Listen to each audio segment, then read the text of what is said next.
it, Mr. Anderson. You must know it by now. You can't win. It's pointless to keep fighting. Why, Mr. Anderson? Why? Why do you persist? Because I choose to.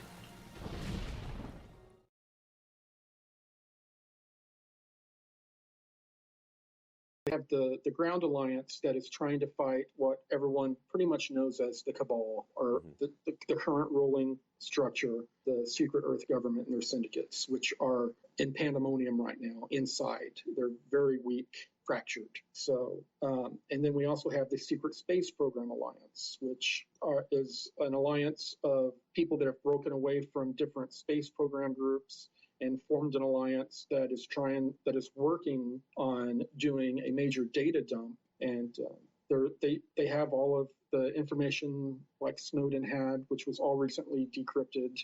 And there's been a number of super hacks that we've seen information on television about, but we've seen just a tip of the iceberg of the information they really got. And there is a ton of information and the Earth Alliance has this information as well. It's been given to them. They want to do a major data dump to the world and have a full disclosure event and then have tribunals and that kind of a thing. And there's people among this Earth Alliance that think that will be too much, too traumatic, because this data dump, it's not just, yes, there are aliens, yes, there's free energy. That's like this much of it. The rest of the data is about all the crimes against humanity that has occurred by different non-terrestrial groups and our own ruling elite groups. And they think that it's going to be very hard for people to deal with, especially the masses that are asleep. Especially not people viewing your show right now. Exactly. Well, those of us are pretty much ready for this information to spring and go right now. But if, as you say, the ruling elite, let's say they were the Draco alien group, if they indeed fled or basically made some deals to get off world, what could have taken place or transpired that would have so rocked their power structure that they would have been willing to leave the planet? Yeah, and they haven't left. That was a deal that they tried to make. It started in the 80s. They started having, and it's popped out everywhere. Large spheres started entering the solar system. And this has been reported with NASA. I mean, this has been reported all over the place. Spheres. Planetary-sized spheres, like the size of Neptune. And giant spheres have entered through the sun like a portal and have come into our solar system from the direction of the Oort cloud. And it was kind of trickling in at first, and a lot of these syndicates were very excited at first. They thought it was the return of their Sumerian type gods.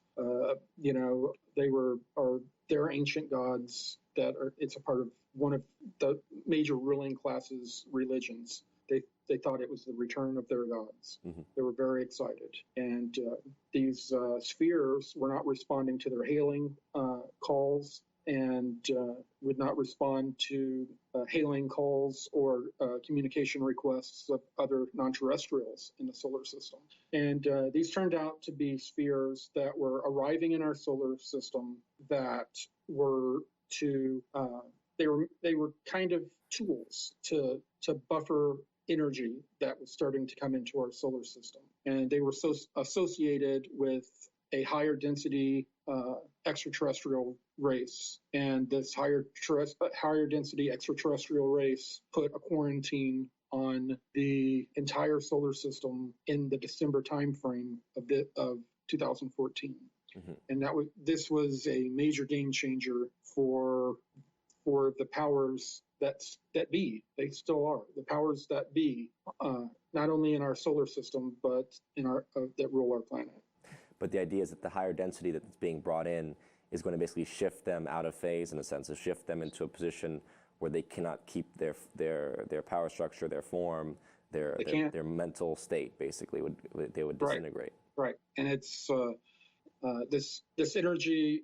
This energy is affecting human beings people that are negative are behaving more reactionary and negative. People that are positive are becoming more service to others, and you see them helping people more. People that unfortunately have mental illnesses are being hit hard, and it's affecting other beings as well.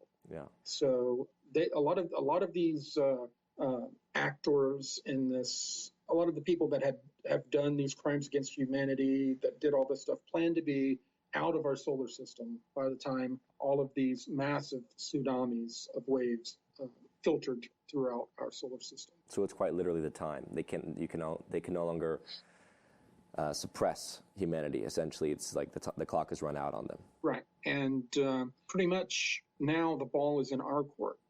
They've the syndicates, they found out years ago they could control us through Babylonian money magic, the debt slave system, and by also hiding from us the power of our co-creative consciousness. And it's been proven over and over the power of mass consciousness. A group of people concentrating on something can make it happen. One person observing an experiment in a scientific lab can have a direct effect on that experiment.